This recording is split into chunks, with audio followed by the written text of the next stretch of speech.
Welcome to the Network Marketing Mindset Podcast, where you'll learn how to transform your mindset and achieve massive success in your network marketing business.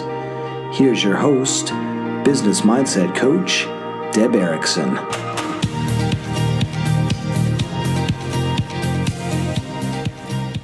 Welcome all of you. This is Deb Erickson, and I'm the host of the Network Marketing Mindset Podcast for Women. It's always a mouthful, but I'm so excited today because we have a very, very special guest. And I know you guys know her. I mean, everybody in the world knows Marina Worre. She is one of those people that is transformational, and she is pivotal. She is yes, a recognized name, a recognized face, but you may not know her story, her inside story. So Marina, thank you so much for coming. She is the co-founder and the CEO of Network Marketing Pro. She and her husband have launched an organization that has become the biggest network marketing training organization in the world. But it's an organization, my understanding, Marina, is that your focus really is about up-leveling the profession and kind of bringing a sense of professionalism to our industry to really change the hearts and minds of both participants and recipients alike. Did I get that right? Yes, and first of all, thank you, Deb, for having me. It's my great pleasure and honor to be on your podcast. I'm really thrilled to be on it. And yes, you're absolutely right. The company that we created is to inspire people to see the business of network marketing as a profession, as a business. Yeah. Just a quick project here and there. It just some people just come into the world of network marketing with the lottery mentality, and they just they come with the attitude of and the hope of making a lot of money, but unfortunately they don't put enough effort to make a lot of money, so they just treat that not very seriously. They just decide it's like, hey, I'm just gonna I'm gonna try it, I'm gonna see what happens, I'm gonna see how it goes, and roll with that attitude. And that attitude, unfortunately, does not help you to achieve great results. And I'm really proud because my husband, Eric Worre, he is the first person that actually introduced the word profession into network marketing, because before him, nobody ever thought of calling it a profession. And the power that this word brings is just huge, because once you talk about being a network marketing professional, first of all, there is already a different attitude to it. Second, you understand that being a professional probably requires some skills that you need to learn and develop. It probably requires some effort to develop that skill, probably the time to become really good at this skill. And it just starts a different thought process in a lot of people.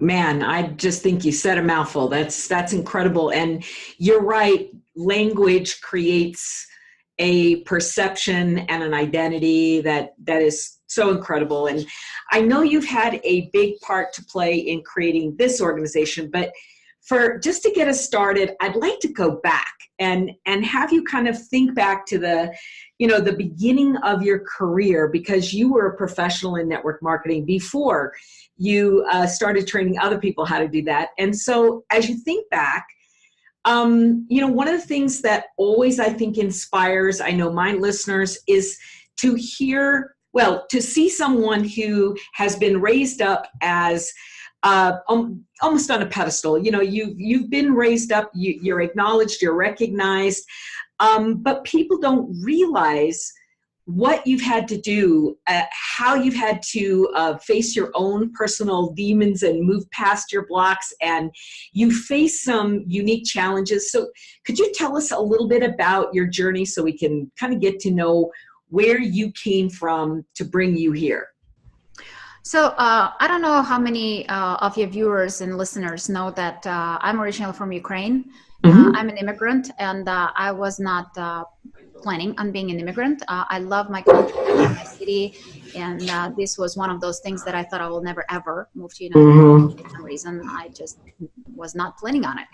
But I started I was born and raised when Ukraine was still part of the Soviet Union. So that was a communist country with a socialistic twist to it. That was a very unique and interesting experience. And it's just, it's just so dramatically different. We didn't have the real freedom of speech. We didn't have a real freedom of religion, because God forbid you were expressing beliefs, you could be thrown in jail. For real. And we did not have much stuff to choose from. Like, we had fruits and vegetables only when was the season to grow those fruits and vegetables. I saw my first banana when I was 9 years old, and I remember standing in line for like 4 hours with my mom to buy that stuff. Like here in the United States, it's a developed country, and you see, things 24/7. Also, you can just go and get it. So it was a little bit different for me growing up, but I think that created and developed a very good sense of thinking outside of the box. Always creating. My mom was always creating good meals, because you need to be creative, to create different meals every single day from the same ingredients, like same potatoes and carrots every single day. You just need to be very, very creative in order to keep us kids entertained and just make it a little different. So I think that I almost like inherited that skill of just thinking outside of the box and being more resourceful and being a problem solver. I think I'm a pretty good problem solver. And I attribute a lot of that to my upbringing, where I came from. I started my own business when I was 18 years old. I was still in college getting my banking degree. I'm a banker by education, but I haven't worked a single day as a banker. So I'm very proud of that, because I realized pretty early that I'm unemployable. I don't work really well in somebody else's structure. If it's a structure, it needs to be my own. So I started when I was 18, a little boutique for kids.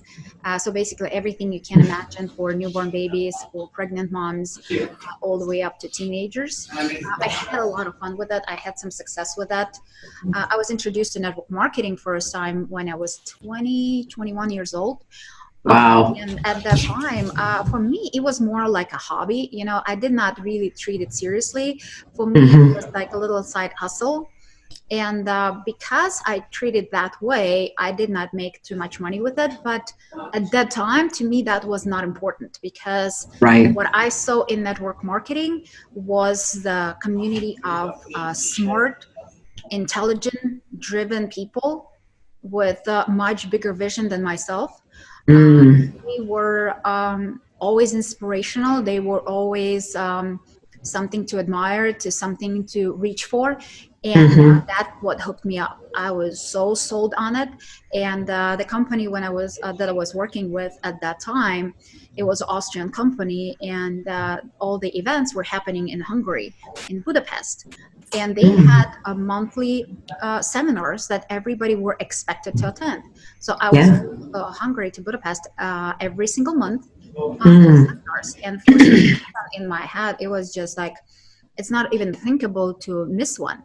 Because, just the ability, the energy of all these people was so inspiring and so uplifting, and I just love that. So my first experience with network marketing was actually a great experience, and even though my life changed quite a bit and took a turn of all glitz and glamour into dust and dirt and everything you can imagine. My first, I had to kind of like switch a little bit my whole business focus, and I stopped building network marketing, but I got back to it again in 2008. So wow. You said something really powerful. The energy, that you felt from the people who were engaged, that powerful, big, warm, exciting, engaging energy. I read an article a while back that said, the number one factor that top leaders across the industry have in common is high levels of confidence. And, when you think about confidence, there's really two kinds of confidence. There's like original confidence, like, you're just born with it. You're optimistic. You have that extroverted energy, and you just exude confidence, and it comes to you naturally. And then there's like earned confidence or learned confidence that you have to intend that you're going to change your confidence level, and you elevate, you intentionally elevate that. What I'm curious about is, how important was confidence to you? Did you always have it, or did you have to earn it along the way? What is interesting, I had both. I was born and raised with my parents pretty much inducing me with the belief that I'm strong enough, I'm powerful, I'm smart, I'm kick-ass, I can achieve everything I want in life. And I was stupid enough to believe that. So I bought that story, thank God. And I carried it through my early years. And I felt like, I'm this badass woman and I can achieve everything I want in life. And I'm going to be so awesome and so amazing. But then when life started showing me, sometimes it's face, sometimes it's back. And, different challenges and obstacles actually beat that confidence out of me. My voice, my power, my strength, my self-worthiness, my belief in other people, my belief in myself, to the point that I felt absolutely hopeless. I felt like I'm nothing. I had zero respect to myself because I lost respect to myself. Wow. Because I stayed in a relationship that was abusive, and I was questioning why I didn't have power to get myself out of that. Because, if you allow somebody to abuse you, that's your problem.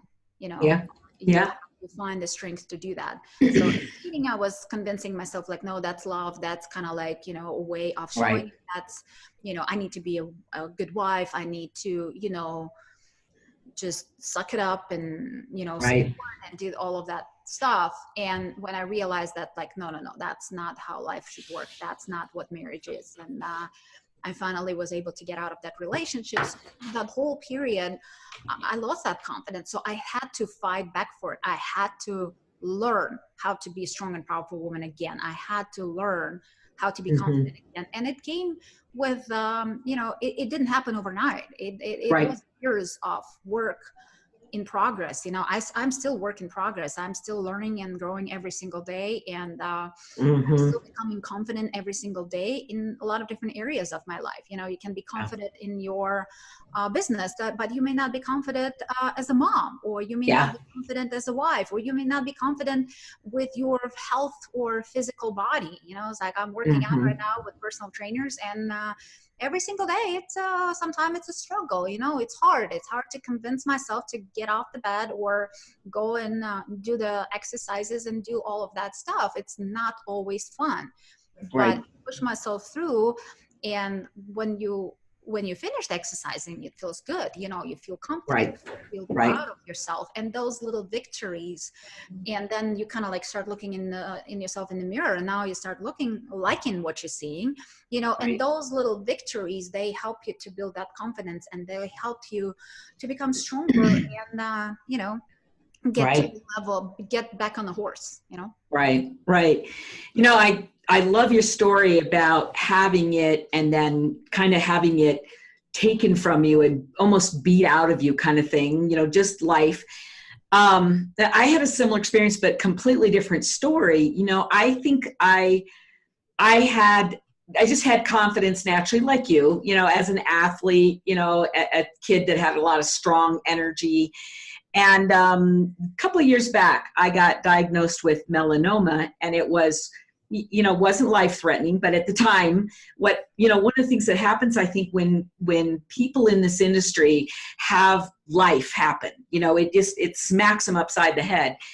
It rocks your world, and it did mine. I felt like I kind of lost my mojo, lost that feeling of being, almost like indestructible, and you have that kind of sense that you got big, bold energy and nothing's going to get you. And then life happens, and all of a sudden you have to take stock and say, wait a minute, I got to get that back. Cause I, like you, I lost that feeling of invincibility. And all of a sudden I felt vulnerable. And it was a wake-up call for me, because it was like, wow, I'm not used to living my life that way. But then it made me realize that you can consciously, intentionally choose confidence again. You can, because confidence is a feeling, and you can choose what you want to feel. Yep. I'm always teaching people mindset, the focus of mindset. And one of the keys I always talk about is kind of three big keys: your belief in your ability, that internal I can achieve my goals, I can affect change, I can. And the second one is really I will, which is really your determination, your decision, that internal feeling of, no matter what, I won't quit, I'm determined, I'm going to make this happen. And then the third area is really I am, your worthiness, your that sense that you deserve. And so what I'm curious about is, when you consider your I can, I will, and your I am, which of those do you think for you has always been the strongest? Which one have you had to fight for? Which one comes naturally? Talk to me a little bit about your.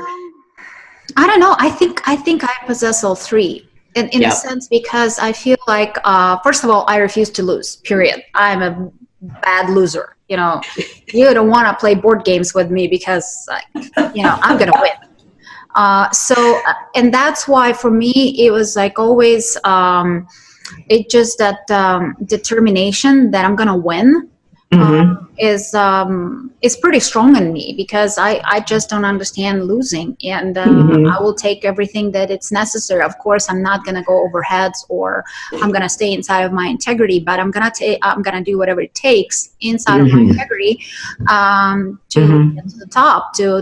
And it doesn't matter if it's business or it's personal life or it's marriage. I'm going to fight for it exactly the same way if I would fight for my company or my family. So for me, is the action is always there, because I so believe that I need to get through the finish line, that I'll take the actions necessary, and I can find that willpower in me to go through that. And I just feel like sometimes what it's interesting for me is that I think that women possess everything inside, the strongest power possible, the most amazing talents and everything. We have that inside, but it feels like it's almost like hidden from us, so we don't even realize that we have that. And unfortunately, unless we put in a corner against the wall with our back, just kind of like don't dig deep inside to find that, and let that power and talent and strength and self-belief to come out. So I've been in the corner several times in my life, and I just kind of like, I pushed back, because I refused to lose. So I pushed back, and those pushes kind of like helped me to discover, it's like, oh, well, wait, I have this, or I can do this. I actually can do that. So those moments, they either break you or they make you. And it just, because I just, I'm unstoppable, and I just feel like always fighting back and fighting through, because, inside of me, I am a mama bear. So I always protect my business. I always protect my family. I feel like I'm a protector of everything around me, everything that I care about, and everything that I love. And I'm just going to go fight for it. It's a beautiful story, because you're right. It's the things that push us against the wall that really do make us. I totally agree with you there. That's not only when you find out what you're made of, but it also is, I think sometimes it's the greatest gift in our life, because it creates that pressure and that energy that really causes you to step up, right? To kind of step into what's next. Right. So what do you think the greatest challenge is that was a part of your business that you had to overcome? Is there a skill set that you didn't possess that you had to gain? Is there, was there a commitment level? I mean, it sounds to me like when you come to the world with that energy of, hey, you're a fighter and you're going to, one way or another, you're going to achieve your goals. that's powerful. That makes you truly unstoppable. But I know you had to have some amazing breakthroughs and challenges that caused you to really take it to the next level. I think that one of the challenges, of course, on top of, going through a tough divorce and losing all of my assets and losing all of my financial abilities and ability to provide for my kids and just pretty much losing my independence and losing myself, I think the biggest challenge was to find myself back, was to find my place in the world, was to find my place in business, was to find my place as a wife.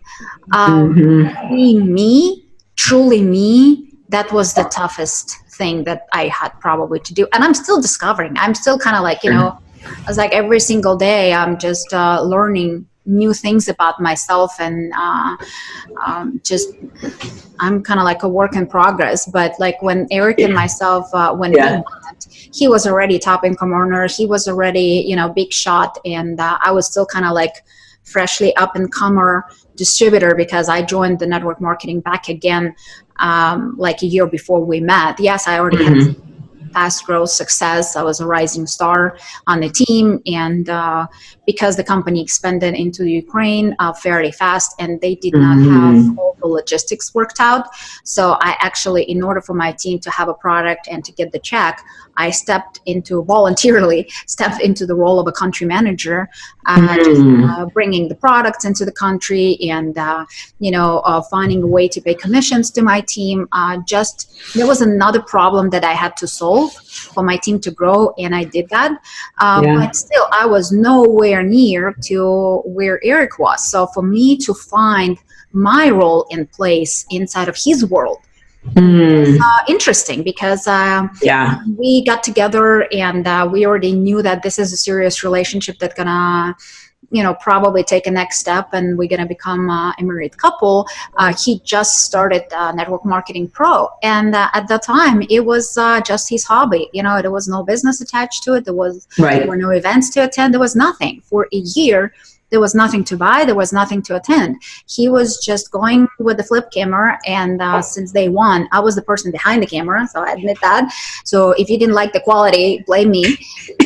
But I was kind of like trying. So for him, that was a hobby, just to sharing his ideas and his experience and that he learned in life. And when it started turning into the business, for me, it was kind of like a challenge to find my role inside of this business, what I'm going to do, because I didn't know, should I just do something completely different? Because I can't fit with him. He's already all the way at the top, and it just like, I'm just going to look pathetic. So I just had to, through the communication with him, through constant kind of like try and error, find my role, find my place. And since 2012, when we actually formulated the company, I become a CEO of the company, and I started running the business of network marketing. So because like he is the talent, he's the guy on stage, he's the marketing wizard, and I'm actually more of a organized. So he's that social butterfly, and I'm actually like, let me actually make sure that this train runs on time.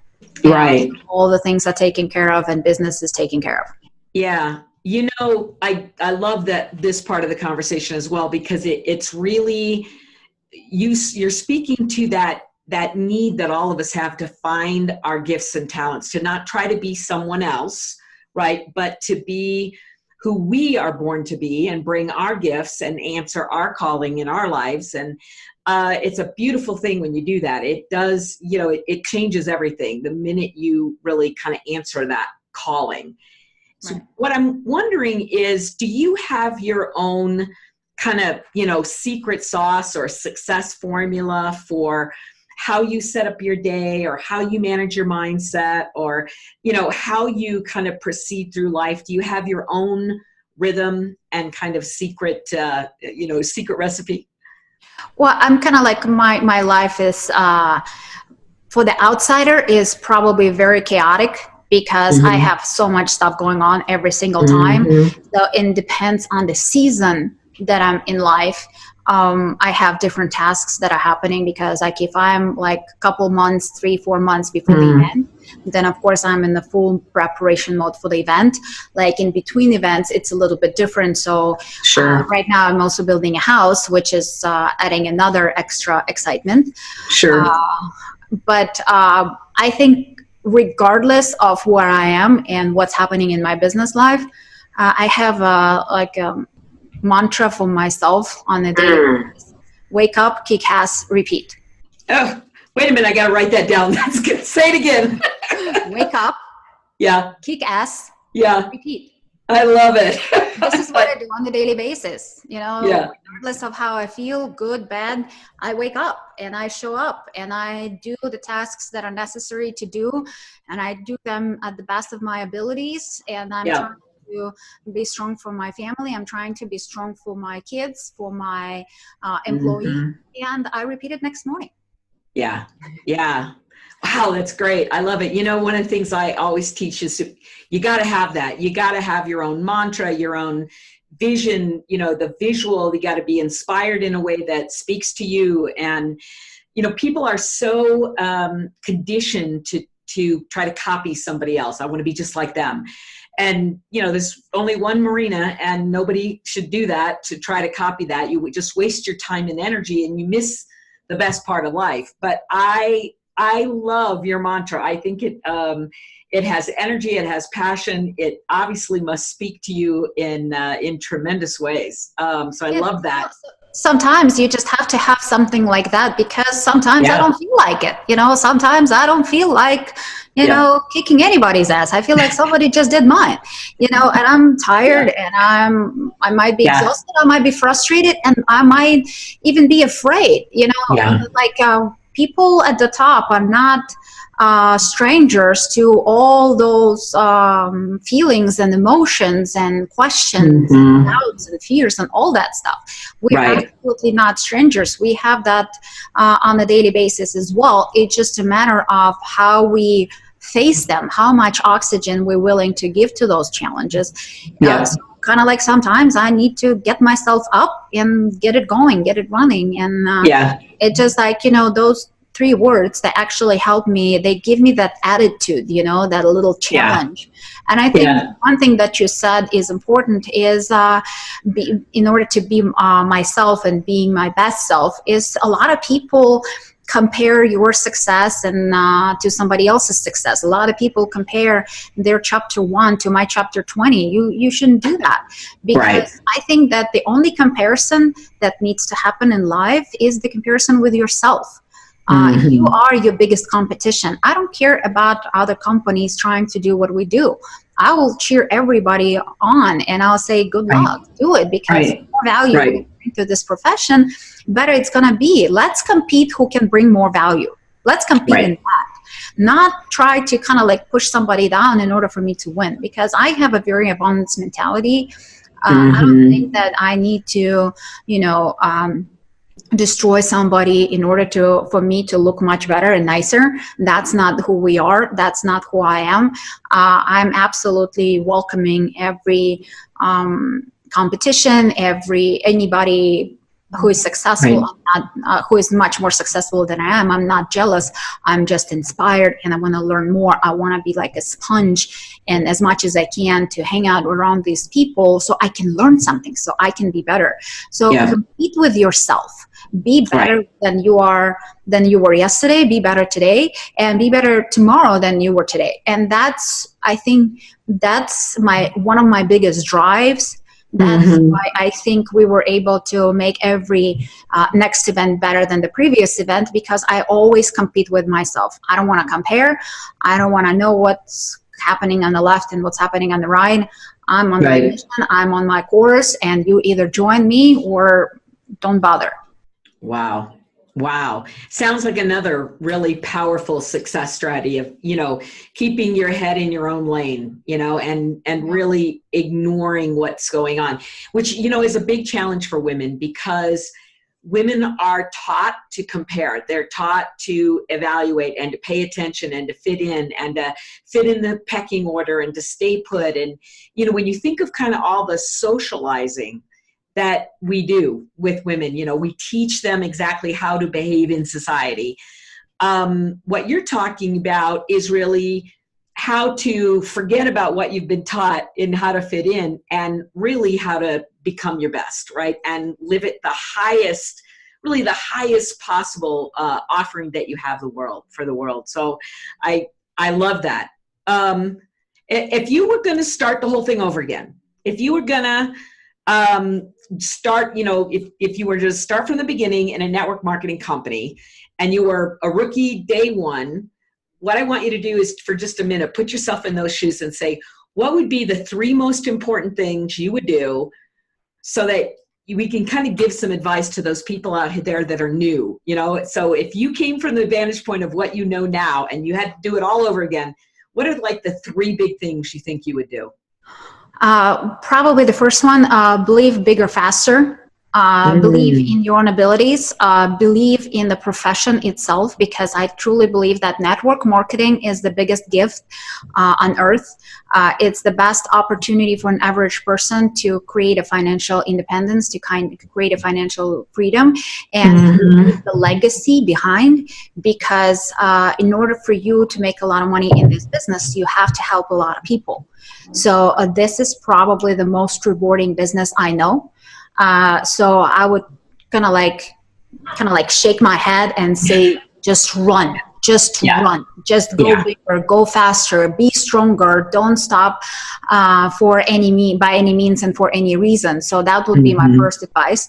Second is learn, constantly surround yourself with people who are smarter, constantly surround yourself with people who've been where you are trying to go, because they already know so much stuff and they can save you so much time. They can save you so many broken relationships. You know, if you learn how to build this business in a professional way, don't be an amateur, don't be a hunter, don't be a poser, don't be any of those things. If you want to do this business, do it right.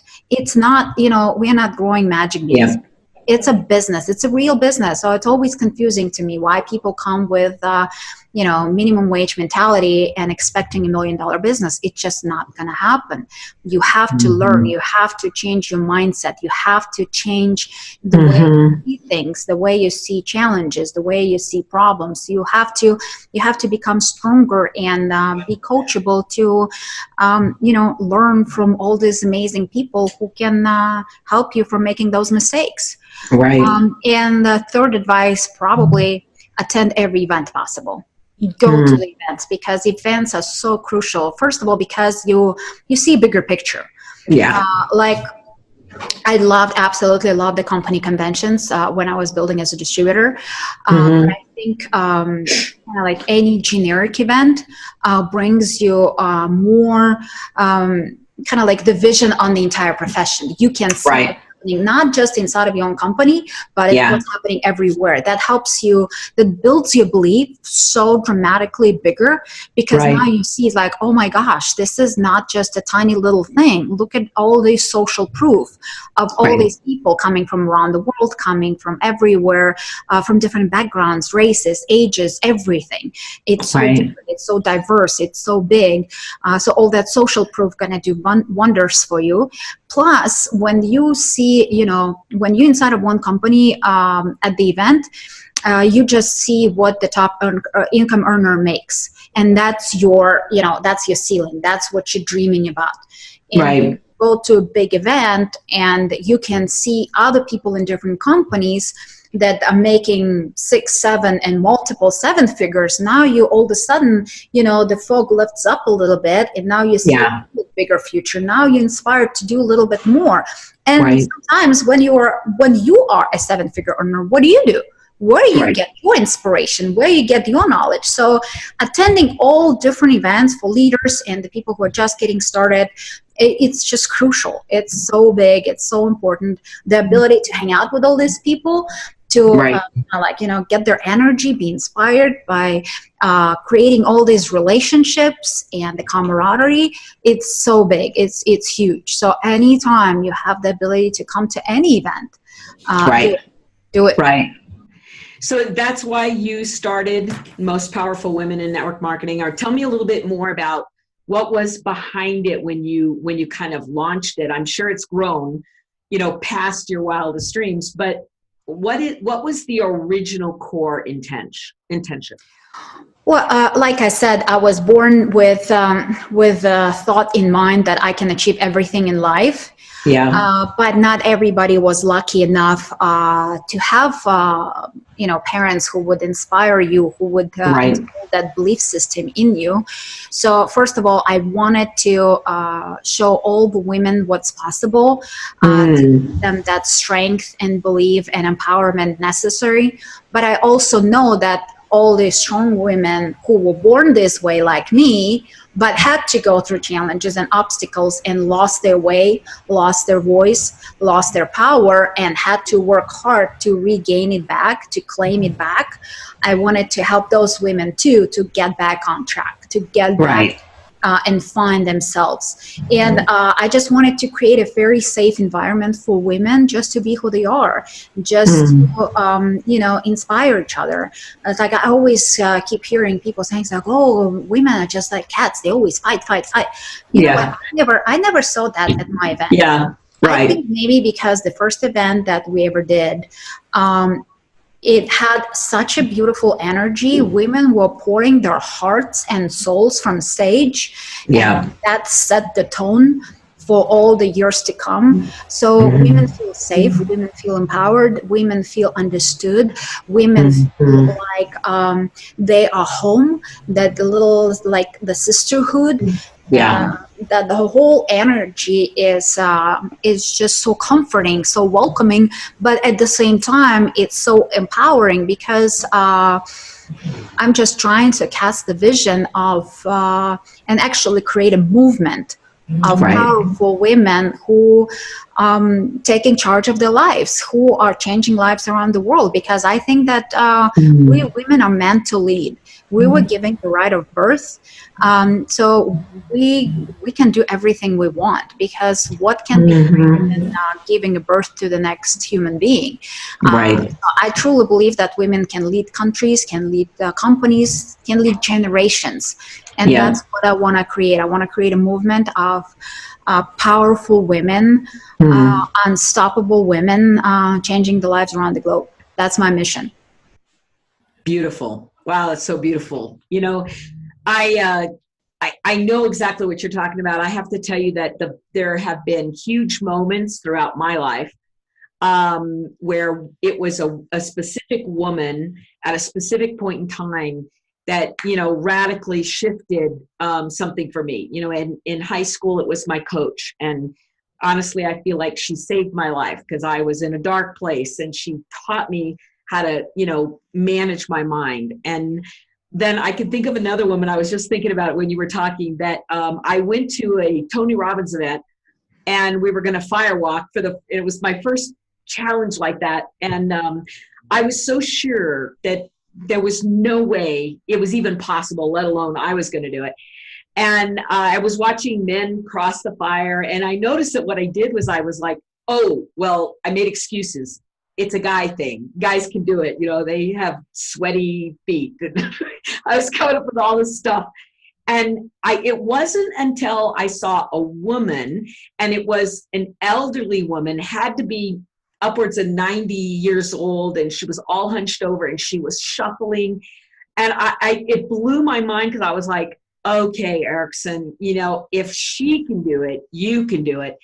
And in that moment, I found my belief, I found my courage, I found that, that conviction that I was like, I wasn't going to miss this moment. But that woman inspired me. And, as I look through my life, I can point back to specific moments just like that, where a woman has inspired me and has inspired someone else and changed our perception of the world, changed the perception of what's possible, changed your perception of, like you're saying, our power and our strength. And I agree with you. I think it's the greatest gift we have to give each other is living our lives on purpose, living at the top of our potential, going for it, playing full out. It's like when we do that, we open the path for someone else. You know, we lay down that demonstration that, like you're saying, women can be just as unstoppable as any other human being on the planet. And when one does it, then others can follow. So I applaud you for stepping up and stepping out and creating that journey and that platform in this profession, right? To allow women to do that. I just think it's one of the greatest gifts. You know, I know that you've given amazing gifts to the planet, but that, my dear, is really extraordinary. So, thank you so much. Yeah, thank you for the commitment and, you know, all that it takes. I'm sure the dedication and the hours and the love and the passion that you put into it is something that all of us benefit from. So let me just thank you for all of us. Thank you so much. I love giving myself challenges, you know, and just prove to myself I'm capable of doing it. So women's event and speaking on stage and all those things are way outside of my comfort zone. So they were all a challenge to myself. And because if I strongly believe in something, I'll find a way to do it. And so I just kind of like, you know, I think that every single woman, and I think you and I talked about that before, every single strong woman became strong, not because she wanted to, but because she had to. Yeah. When you look left and right and nobody's stepping up and nobody's doing what you think should happen, I guess you're the one who needs to do it. So kind of like I was tired of waiting if somebody gonna just do something for women that women can see and have a platform where they can share their wisdom, where they can share the knowledge, when they can uplift each other. I just like, okay, if nobody's doing it, I guess I have to. So I knew it's not going to be perfect, but I'm going to try and I'm going to give it my best. So started. Yeah. So what's next for you, Marina? What do you have out in front of you that, you know, juices you up in the morning and causes you to wake up and kick ass and repeat? Well, what is it that pulls at you for what's next? It's just reaching more people, changing more lives, because I think that network marketing, just as a profession, it's still at the garage stages. You know, we're like Amazon that still at the garage. We're like Apple that's still kind of like in the whole just creation birth stage, because I think that network marketing is truly a gift. Once you realize that, all the beautiful things that network marketing can bring to you, to your life, to your personal development, help you become the person that you have to become in order to be successful in this business. I think the biggest gift that network marketing gives, of course, the financial freedom, the freedom of choices and all that stuff. But I think helping you become your best self is one of the biggest gifts that network marketing can give for you. So for me, I want to share that gift with as many people as I can, because network marketing, there are 100 million people that are involved in this profession. And in the United States, we have 20 million, but it's still nothing. It's still nothing. We're a big company. I mean, we're a large country. The whole world is 7 billion people, and 100 million knows about network marketing, or at least builds network marketing what they think in the professional way. Because outside of those 200 million, I mean, outside of those 100 million people, very, very, very small fraction actually building the business, very small fraction actually considering that as a business, because everybody else are just coming as amateurs. They're coming as tourists. They're just like, let me play this game of network marketing and see if it works. Let me spin the wheel and see if somebody gonna join. If all of a sudden it's gonna, you know, it's gonna start building for me with me doing nothing. So I wanna get rid of this amateurish approach, first of all, in the existing group. And of course, I want to spread the word and the gift of network marketing as much as possible for everybody, because, and especially for women. Women represent 74% of distributors out of that 100 million. But probably 99% of them still feel that they're not good enough, they're not strong enough, they're not smart enough. And if they achieve some level of success, now they start doubting if they're deserving this success, if they're deserving all the if they are a good leader or a good mom, and all the mom guilt kicks in, and all kinds of all kinds of challenges kicks in, and they start questioning, even if they are successful. I know so many people at the top, so many people making 7 figures, and you work with a lot of them, helping them overcoming their mental blocks. So you know what I'm talking about. They all question, it's like, am I deserving all of this? Am I worthy of all of this? So we have so much work to do, and it fires me up, because I know that we're just getting started. We're just up, and we can do so much more. Wow. I just can't thank you enough for giving us the time today. We're pushing our time limit, and I do want to honor everybody's commitment for time. But Marina, again, I just have to tell you that you uplift and you touch and inspire and motivate in a way that is genuine and authentic. I don't get that rah-rah feeling from you. I get that deep love and passion, for women of the world who are, looking to take advantage of this incredible opportunity. And I just want to thank you on behalf of all of us. That you do inspire, and you do point a way, and you do give us the skill sets that we need to get there. And so I so appreciate it. I know my listeners have appreciated today. Thank you so much for giving us this time. Thank you so much. It's my great honor and pleasure to be with you today. And, you guys inspire me to do more. The stories of people whose lives was touched, life was touched or changed because of they either attended the event, or they heard me speak, or they just, were inspired by another woman. It just brings me great joy and pleasure, and the fuel to run faster. Fabulous. So if any of you listening today are still looking for tickets, we still have tickets available, right? Very few. We have very few tickets left. And it's you can go to networkmarketingpro.com/women, and you can lock your seat there. You can, if you, for some reason, you cannot come and be present in the room and hang out with all these amazing and powerful women, just to get a live streaming ticket, because of course it's not the same as being present, but it's the next best thing. You can get the knowledge and take your notes and be inspired and learn the skills necessary to help you take things to the next level. And hopefully you will be able to join us in person next year. So make sure you come over. I know that Deb, you're going to be there, and I think we're going to have a lot of fun. It's going to be a great event. I can't wait to see you in person. I've loved doing the podcast with you, but I can't wait to give you a hug. So appreciate your time. I can give you a virtual hug. I love that. I love that.